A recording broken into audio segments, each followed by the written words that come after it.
استخبروا مقاوي علاف تأمرات تحدثة ናይ መቐለ ሃገረ ስብከት ሰንበት ትምህርት ቤት ክፍሊ ሓላፊ ክቡራን አቦታት ካህናት ቀሳውስት ዲያቆናት ከምኡውን ምእመናን ወምእመናት ህዝበ ክርስቲያን በእግዚአብሔር ፍጹም ሰላም ደሓን ደው ኢላትኩም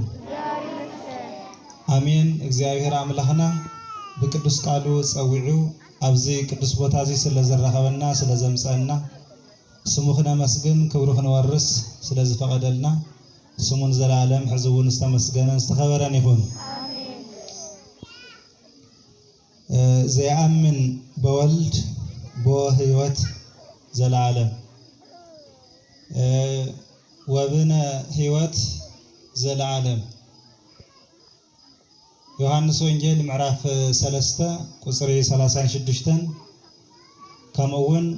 መልእክቲ ዮሐንስ ቀዳማይ ምዕራፍ 5 ቁጥር 20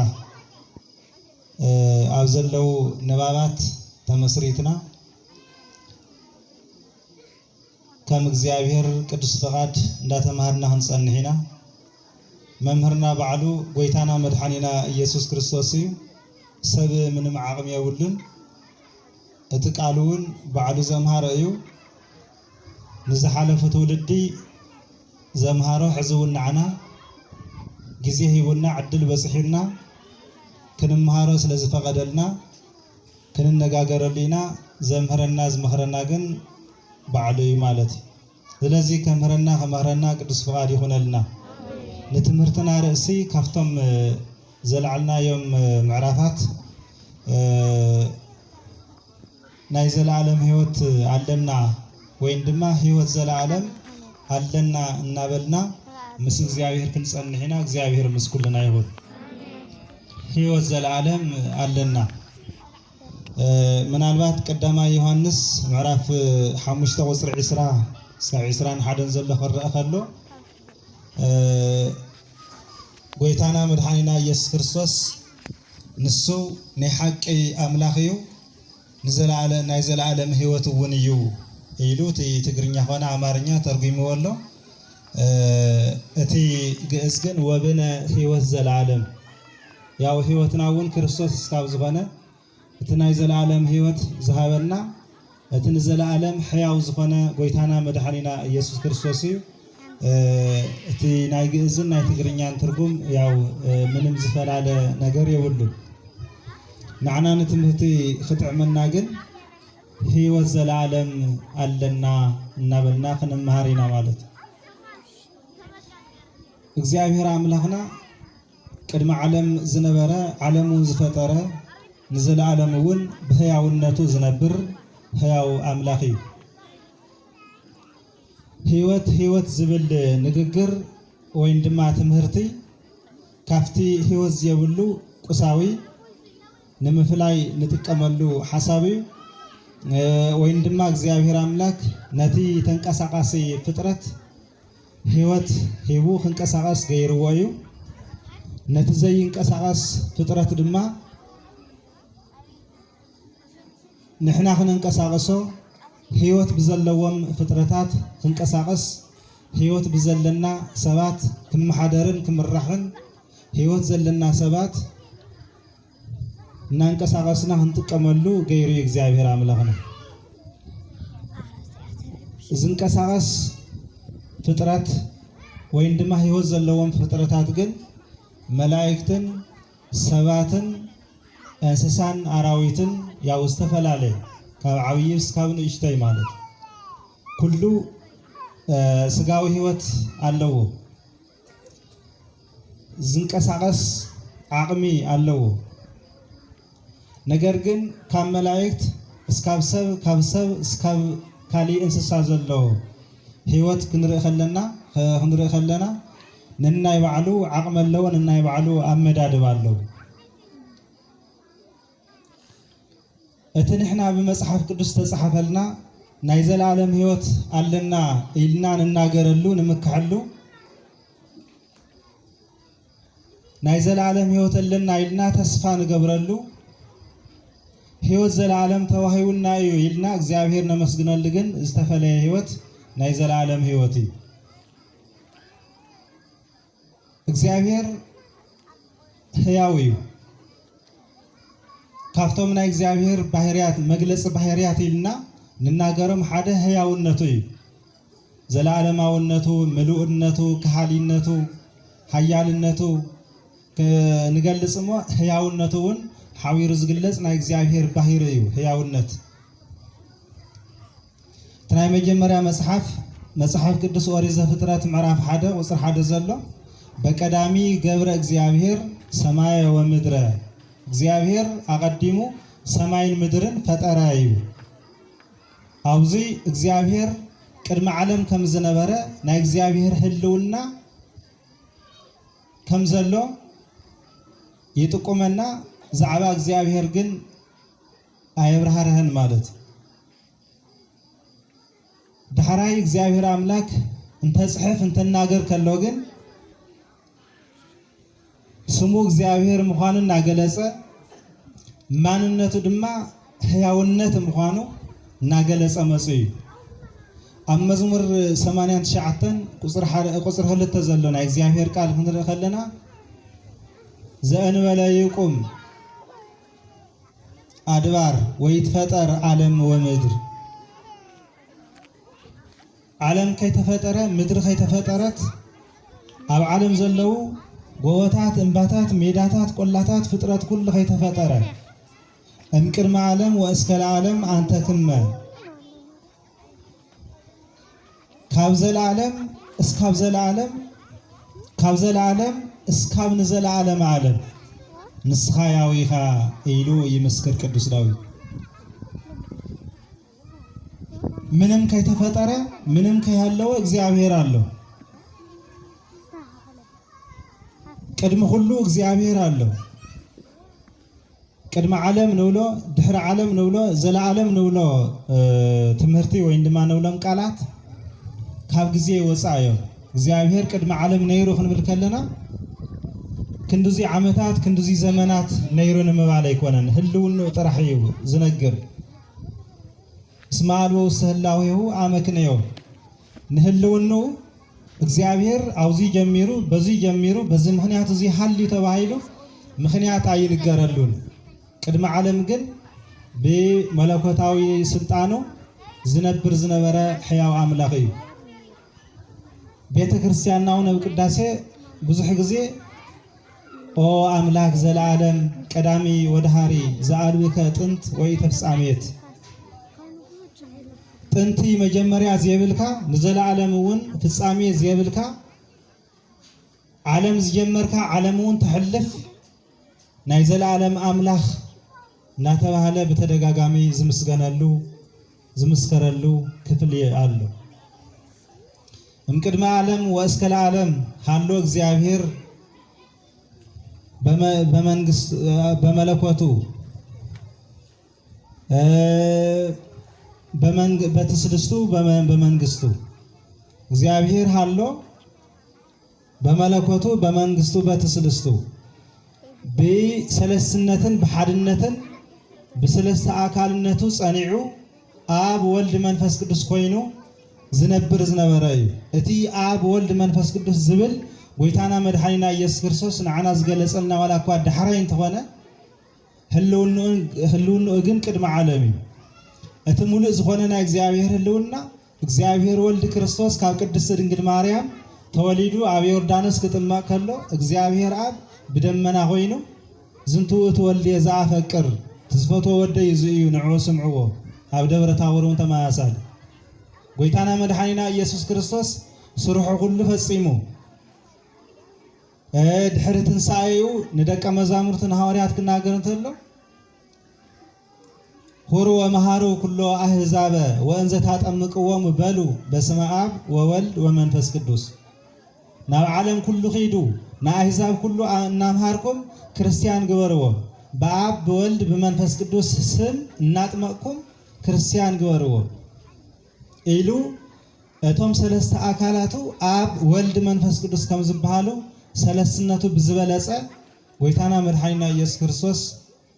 መጀመሪያ ኣብ ዮርዳኖስ ኣብ መወዳእታ ድማ ኣብ እርገቱ ግዜ ተናጊርዎም ኣሪጉ ናብ ሰማይ ነገር ግን ንዓና ደቂ ሰባት ኣብ ብሉይ ኪዳን ዝነበሩ ብዝተፈላለየ ምልክት ይግለጸሎም ነይሩ ንዓና ንክርስቲያን ግን በሐዲስ ኪዳን ግልጽ ዝኾነ እቲ ሙሉእ ህልውናው በዓል ጎይታና መድኃኒና ኢየሱስ ክርስቶስ ገሊጹልና ኢየሱስ ተመስገነ ይሁን እዚ ሙሉእ ህልውናው በሓድነቱ በሰለስነቱ እዩ ጸኒዑ ዝነብር ነይሩ ቅድመ ዓለም ማለት ስለዚ ካብ ዘለዓለም እስካብ ዘለዓለም ንስኻ ያዊኻ ምቕያር ዝበሃል የለን ሙማት የለን ምሕማም የለን ምጥፋእ የለን ምቕያር የለን ስለዚህ እግዚአብሔር አምላክ ቅድመ ዓለም ዝነበረ ሕያው አምላክ እዩ በመንግስትነቱ በአምላክነቱ በስልጣኑ በሕያውነቱ ንዘለዓለም ዓለሙን በሕያውነቱ ክነብር እዩ ንሕናውን ምስኡ ክነብር ኢና ስሙ ዝተመስገነ ይሁን ቅዱስ ጳውሎስ ስለ ጎይታና መድኃኒና ኢየሱስ ክርስቶስ ንቀደመ ብጸሎተ ሃይማኖት ዘለኸልዕ እንተለው ወነአምን በአሐዱ እግዚ ኢየሱስ ክርስቶስ ወልደ አብ ዋህድ ዘህልው ምስሌሁ እምቅድመ ይትፈጠር ዓለም በሓደ ወዱ በኢየሱስ ክርስቶስ ወነአምን ኢና እዚ ሓደ ወዱ ኢየሱስ ክርስቶስ ዓለም ከይተፈጠረ ምስኡ ዝነበረ እዩ ምስ አብ ምስ መንፈስ ቅዱስ ስለዚህ እግዚአብሔር በሓድነቱ በሰለስነቱ ጸኒዑ ዝነብር ሕያው አምላክ እዩ ንሕናውን ናይ ዘለዓለም ህይወት ኣለና ክንብል ከለና ካፍትናሃቱ ሕያውነት ተበጊስና እዩ ካፍትናሃቱ ዘለዓለማዊነት ተበጊስና እዩ ቅድመ ምፍጣርና ቅድመ ዓለም ምስኡ ይነበርና ካብ ንፍጠር ጀሚሩ ግን ሕዝውን ምስኡ ንዘለዓለም ዓለሙን ምስኡ ናይ ምንባር ዕድል ሂውና ስለዝኾነ ኢና ናይ ዘለዓለም ህይወት ኣለና ኢልና ክንምሃር ዘለየና ማለት ስለዚ ህይወት ማለት ክንርኢ ከለና ኣብ መላእክት ኣብ ሰባት ኣብ ካልኦት ፍጥረታት ይፈላለዩ ኣብ መላእክት ዘሎ ህይወት ያው ሓደ ግዜ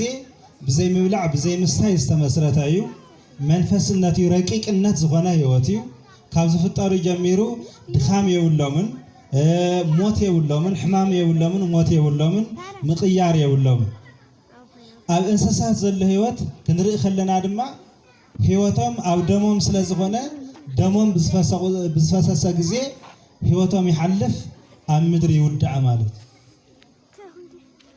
ናይ መላእክት ህይወት ኣብ ሰማይ ይምስረት እንዘለዓለም ዓለም ምስ እግዚአብሔር የንብሮም ሕያውነት ንሱ እቶም እንስሳት ግን ንዓና መገልገሊ ዝተፈጠሩ እዮም ህይወት ኣለዎም ንሕና ንመርሖም ንሕና ንጥቀመሎም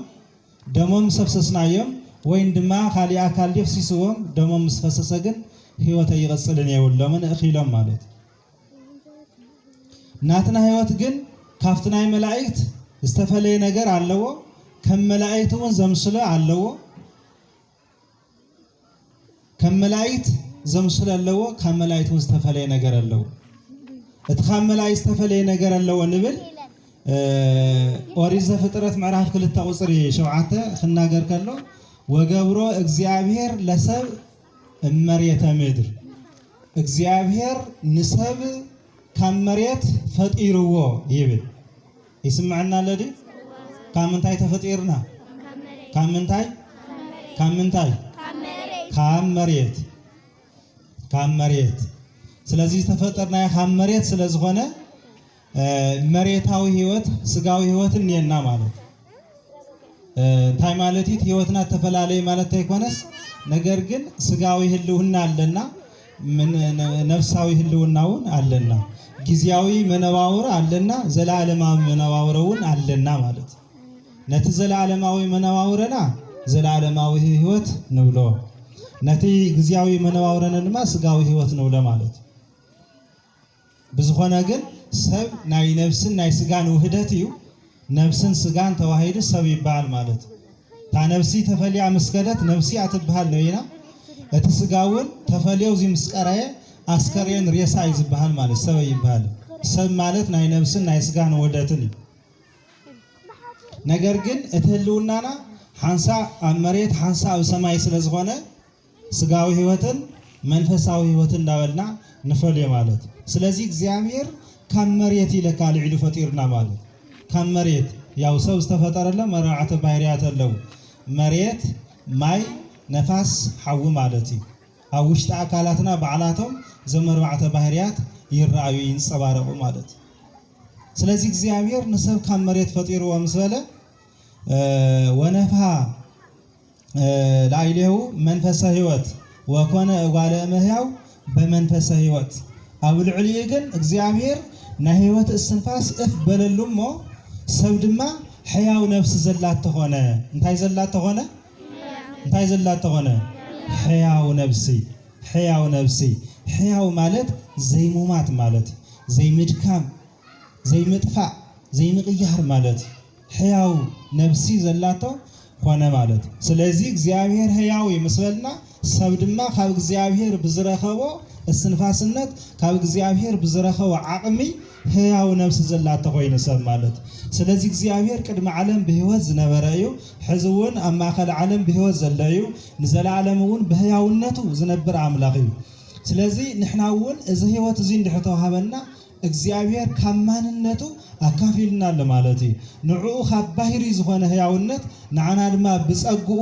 ሂውና ለማለት እዩ ስለዚ ካብ ማንም ፍጥረት ካብ መሬትን ተፈጢርና ካብ ማንም ፍጥረት ወይ ድማ ካብ ካሊእ ፍጥረት በሊጽና ደሚቅና ኸቢርና ንራኣየሉ ግን ብመልክዕ እግዚአብሔር ስለዝተፈጠርናዩ ሕያውነት እግዚአብሔር ስለዝተዋሃበና እዩ ስሙ ዝተመስገነ ይሁን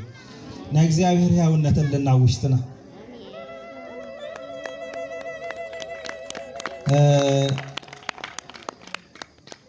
ካሊእ ዮሐንስ ወንጌል ምዕራፍ 1 ቁጽሪ 4 ዘሎ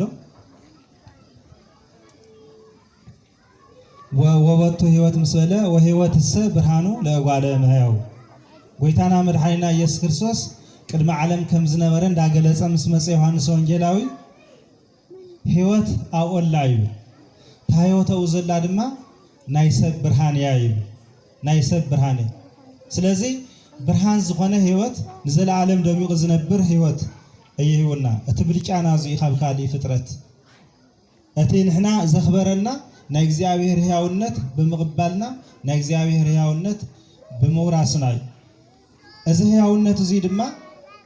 ብምንታይ እዩ ነረጋግጾ ብምንታይ ኢና ንቕበሎ ከመይ ጌርና ኢና ኸቢርና ንሕዞ እዚ ህይወት እዚ ተዋሂቡ ነይሩስ ኣዳምን ሔዋንን ብዝፈጠርዎ ስሕተት እንታይ ኮይኑ ተወሲዱ ሕያውነት እቲ ክብሪ እቲ ካብ እግዚአብሔር ዝተቐበልናዮ ዘለዓለማዊ ህይወት ተወሲዱ ነይሩ ብሓጢአት ምኽንያት እግዚአብሔር አምላክ ነቶም ናይ መጀመርያ ሰባት ክናገሮም ከሎ እዛ እጽ እዚኣ ከይትነኽእዋ ከይትበልዕዋ እውን እዚኣ እንተ ነኺእኹም እዚኣ እንተ በሊዕኹም ግን ሞት ክትሞቱ ኢኹም እንታይ ክትብሉ ኢኹም ሞት ክትሞቱ ኢኹም ኢልዎም ነዩ ካብኡ ብናይ ሰይጣን ምኽሪ ኣይተረፈን ተበሊዑ በሊዖም ሞት ፍረ ዕፀ በለስ እቲ ካብ እግዚአብሔር ዝተዋሃብዎ ህይወት እቲ ካብ እግዚአብሔር ዝለበስዎ ቅድስና እቲ ካብ እግዚአብሔር ዝለበስዎ ክብሪ ተገፊፉ ተወሲድዎ ኣዳምን ሔዋንን ኣብ ኦሪት ዘፍጥረት ምዕራፍ 2 ቁጽሪ መወዳእታ ዕራቁቶም ነይሮም ይብል እሞ ኣይተሓፋፈሩን ነይሮም ይብል ጸጋ እግዚአብሔር ምስኣቶም ስለዝነበረ ጸጋ እግዚአብሔር ክብሮም ልብሶም ስለዝነበረ ኣይተሓፋፈሩን ነይሮም ይብል ኦሪት ዘፍጥረት ምዕራፍ 3 ሓሊፍና ንርኢ ስሒቶም በሊዖም ምስተዋረዱ ግን ዕራቁቶም ኮነሞ ምትሕፋር ጀመሩ ይብል ካብ ምሕፋር ይሰውረና እግዚአብሔር አምላክ ምሕፋር ጀመሩ ይብል መፍርሐውን ጀመሩ ምሕፋርውን ጀመሩ እንታይ ተወሲድዎም ክትሞቱ ኢኹም ኢልዎም ነይሩ ሞይቶም ማለት ብስጋኦም እኒው እዮም ይናገሩ እዮም ኣዳም በልኻ ክባሃል እንተሎ መልሲ ይህብ እዩ ሔዋን እንታይ ጌርክ ክትባሃል ከላ መልሲ ትህብ እያ ብስጋኦም እኒው ይናገሩ ኣለዉ ስጋዊ ህይወት ኣሎ ነገር ግን ብመንፈሳዊ ህይወቶም ሞይቶም ዕራቆቶም ኮይኖም ፍርሓት እውን ይስምዖም ሓፍረት እውን ይስምዖም ነይሩ ማለት እዚ ሕያውነት እዚ ጸጋ እግዚአብሔር እዚ ኣኽቢርና እንተዘይሒዝናዮ ተወሳዲ ናይ እግዚአብሔር ክብሪ ናይ እግዚአብሔር ጸጋይ ስቆይሉ ምስ ኃጢአትና ስቆይሉ ምስ ስንፍናና ስቆይሉ ምስ ርኩሰትና አይህበናን ጸጋ እግዚአብሔር ጽሩይ እዩ ውህብተ እግዚአብሔር ጽሩይ እዩ ስለዚህ ተቀበልና በጽሪያት ክንነብረሉ በጽሪያት ክንጥቀመሉ በጽሪያት ክንሕዞ ይደልዩ እግዚአብሔር አምላክ ስለዚህ ነውሕ ጊዜ ይኮነን አውሲ ደሞ ተምናይ መጀመሪያ ሰባት ካው ግን እግዚአብሔር ናዕና ዘለዎ ፍቅሪ ጽኑዕ እስካብ ዝኾነ ናዕና ዘለዎ ፍቅሪ ኣብ ምኽንያት ዘይተመስረተ ንዕኦም ሲለስ ካብ ዝፈጠረና መጀመሪያ ህይወት እስካብ ዝሃበና ህይወት ንስኽምለስ ግድን ነይሩ ማለት ንአዳምን ሔዋንን ቅድመ ፍርድ ምስምዑ ናይታ ሰበይቲ ዘርኢ ርእስኻ ኸጥቅጠካ ኢሉ ዲያብሎስ ሰይጣን ዝሰዓረሉ ሰባት ዝተኻኸሉ ዕድል ኣብ ገነት ተናጊሩ እዩ ንአዳምን ሔዋንን ካብ ገነት ኣውፅይዎም ማለት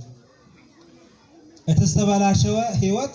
ዝስተኻኸል በታ ናይታ ሰበይቲ ዘርኢ እዩ እቲ ዝተበላሸወ ማንነት ናብ ክብሩ ናብ ቦታኡ ዝምለስ በታ ናይታ ሰበይቲ ዘርኢ እዩ ታ ሰበይቲ ንግዚኡ ሔዋን ክትመስል ትኽእል እያ ንአዳም ኣብ ሰዓቱ ድሕራይ ግን ቅድስት ድንግል ማርያም እያ ናይታ ሰበይቲ ዘርኢ ኢሉ እውን እግዚአብሔር አምላክ ብጥንቃቄ ዝናገረሉ ማለት ብኦ መሰረትግዚኡ ምስ ኣኸለ ጎይታና መድኃኒና ኢየሱስ ክርስቶስ ካብ ሰማያት ወሪዱ ካብ ቅድስት ድንግል ማርያም ተወሊዱ ሰብ ኮይኑ ምእንታና ሰብ ኮይኑ ምእንታና ዘይኽፈል ዋጋ ሰባት ክኸፍልዎ ዘይኽእሉ ዋላ ሰባት እኳ ተኸፈልዎ ተተቀበልዎ እውን ውጽኢት ከምጽሉ ስለ ዘይኽእሉ እቲ ናይ ሞት ዋጋ ናይ መስቀል ዋጋ ከፊሉ ናዕና ክርስትና ዝበሃል ህይወት መንፈሳዊ ህይወት መሊሱ እቲ አዳምን ሔዋንን ቅድመ ምስሓቶም ዝነበረ ህይወትን ክብርን አላዊስና ስሙ ዝተመስገነ ይኹን በቲ ዝፈሰሰ ደሙ በቲ ዝተቆረሰ ስጉ እቲ አዳምን ሔዋንን ወሲዶሞ ዝነበረ ህይወት እይተመሊሰም መስቀል ነገረ መስቀሉ ግርፋቱ ስቅያቱ መከርኡ ስቅለቱ ክንሓስብ ከለና ንምንታይ ክንብል ከለና እቲ ዝቀደመ ክብሪ እቲ መጀመርያ ዝተዋሃበ ህይወት እቲ መጀመርያ ዝተዋሃበ ተሓጓስ እቲ መጀመርያ ዝተዋሃበ ምስ እግዚአብሔር ናይ ምንባር ዕድል ክምልስ ኢሉ እዩ ኣብ መስቀል ተሰቂሉ ዝውዓለ ምንታና ነዚ እምባር ሕዚ እቲ ዘለዓልናዮ ጥቕሲ ዘይኣምን በወልድ ቦ ህይወት ዘለዓለም እቲ ብኡ ዝኣምን ናይ ዘለዓለም ህይወት ኣለዎ ንሱ ናይ ዘለዓለም አምላኽ ናይ ዘለዓለም ህይወት ኣለዎ ናይ ዘለዓለም ህይወት ኣለዎ ንድሕሪት ምልሲልና ዮሐንስ ወንጌል ምዕራፍ 3 ቁጽሪ 16 ክንርኢ ከለና እስመ ከመዝ ኣፍቀሮ እግዚአብሔር ለዓለም እስከ ወልዶ ዋህደ መጠወ ወሃበ ቤዛ ለኩሉ ከመ ኩሉ ዘይአምን ቦቱ ይታጎል አላ ይረክብ ህይወተ ዘለዓለም እቲ ብኡ ዝኣምን ከይጠፍእ ናይ ዘለዓለም ህይወት ክረክብ እምበር ከይጠፍእስ እግዚአብሔር ሓደ ወዱ ንሞት ሕሊፉ እስካብ መሃብ ነዚ ዓለም እዚ ብኸምኡ ፈትይዎ እዩ ነዚ ዓለም እዚ ክንብል ከለና ነቲ እምኒ ዕንጨቲ ነቲ መሬት ሓመድ ኣይኮነ ዓለም ክብል እንተለና ንዓና እዩ ዝናገር ዘሎ ማለት ስለዚ ንሰብስ ክንዱዚ ፈትይዎ ይብለና ንሰብስ ክንዱዚ ንሰብ ብኸምኡ ብነፃ ፈትይዎ ማለት ናይ እግዚአብሔር ፍቅሪ ምክንያት ዝተመስረተ ይኮነ ኃጢአት በዚሑ ኃጢአት ነጊሱ ኣብ ልዕሊ ሰባት ሞት ነጊሱ ብሞት ምክንያት ሰይጣን ኣብ ልዕሊ ሰባት ነጊሱ ብሞት ምክንያት ሰባት ናብ ሲኦል እናተጋዓዙ ብሞት ምክንያት ብኃጢአት ተኣሲሮም ሰባት ናይ ዲያብሎስ ተገዛእቲ ኮይኖም እናሃለውስ እግዚአብሔር ሓደ ወዱ ንሞት ሕሊፉ ይውልና ማለት ሓደ ወዱ ወሶበ እንዘ ጸሩ ንህነ ተሳሃለነ በሞተ ወልዱ ጸላቱ እናሃለናስ ብሞት ወዱ ይቀረ ይሉና ዝብል ቃል ቅዱስ ጳውሎስ ሮሜ ክርስቲያን ምዕራፍ 5 ጽሒፉሎም ጸላቱ እንዳሃለና ኃጢአት ጸላይ እግዚአብሔር ይዝገብር ንቀደም ካው ቀጽሉ ንዓና ይቀትለና ማለት ጸላት እግዚአብሔር ንኸውን እግዚአብሔር ዝሃበና ወሆተ ብሙሉእ ድማ የትርፈልና እግዚአብሔር ዝሃበና ሕያውነት እግዚአብሔር ዝሃበና ክብሪ የቅርየና ስለዚህ ኃጢአት ዝሰርሕ ሰብ ናይ እግዚአብሔር ጸላይ እግዚአብሔር ምስ እግዚአብሔር ርክብ የብሉን ምስ እግዚአብሔር ሕብረት የብሉን ኣብዚ ትንቢተ ኢሳይያስ ምዕራፍ 58 ቁጥር 1 ጀሚሩስ ቦኑ ኢትክል አድህኖ እድየ ወበኑ ዘኢሰምዕ በእዝንየ بحقي إيدي أيتدحن إنديا خوينا خامد حن حاصرات فلت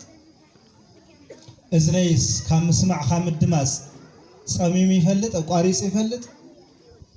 إزني خام سمع أقاريس أي فلتن تفعل على إنه تكنتاي صلاة ونصوحان يسمع እግዚአብሔር ናይ ንጹሃት ጸሎት ይሰምዕ ብቕንዕና በትሕትና መንፈስ ኮይኖም ንዝጽልዩ ሰባት ይሰምዕ እንበርካ ምስማዕ የቋርጽን ወይ ድማ ምስማዕ ያውየን እግዚአብሔር ህያው ይኽንብል ከለና ሙሉእ እውን ያው ኩሉ ኮይኑ ንኹልና ዝርኢ ዓይን ኣለዎ ንኹልና ዝሰምዕ እዝን ኣለዎ ናይ እግዚአብሔር ዓይንስ ኣብ ኩሉ ሰፈርየን ኣብ ኩሉ ቦታታት የን መጽሐፈ ምሳሌ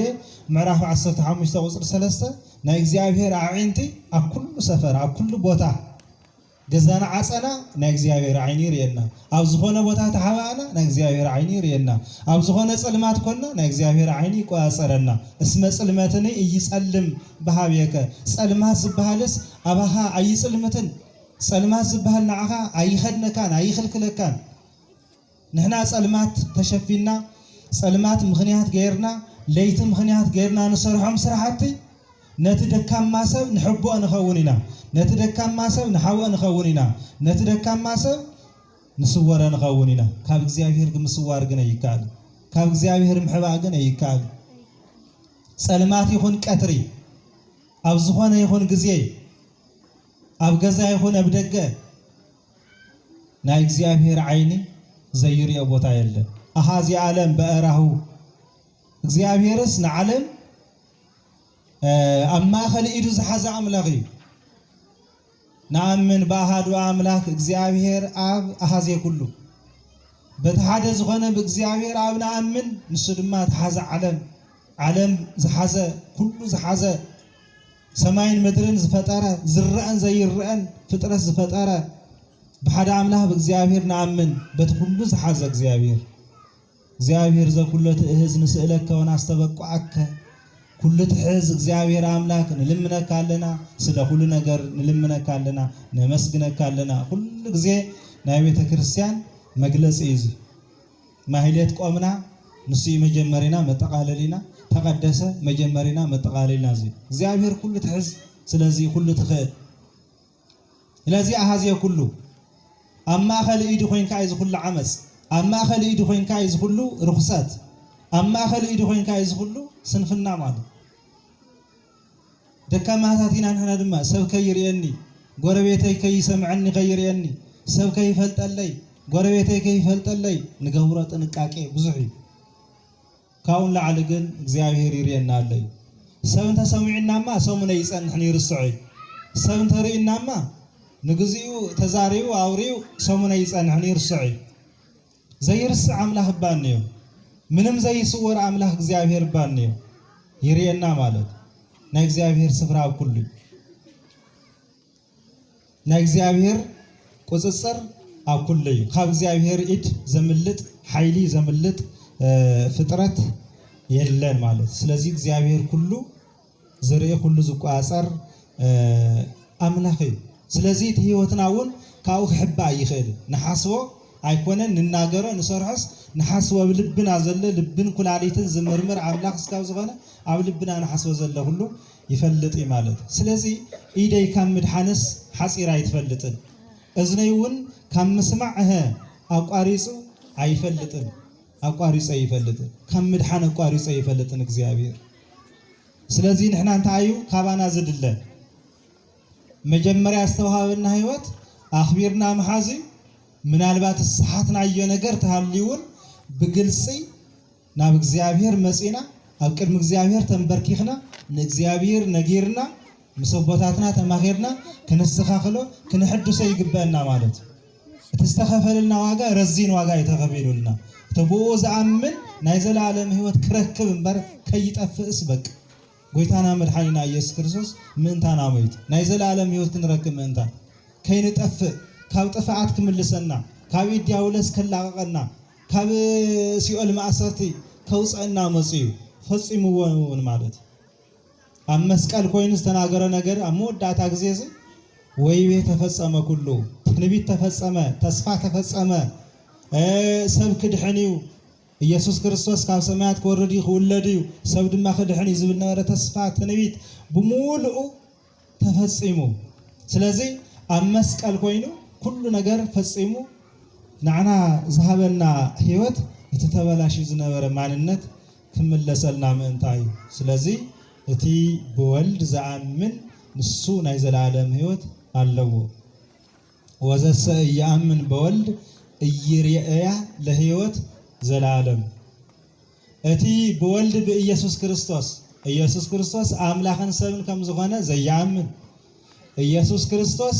ኣብ መስቀል ዝሰርሖ ናይ ድሕነት ስራሕ ኣሚኑ ዘይቅበል ሞቱ ምእንታይ እዩ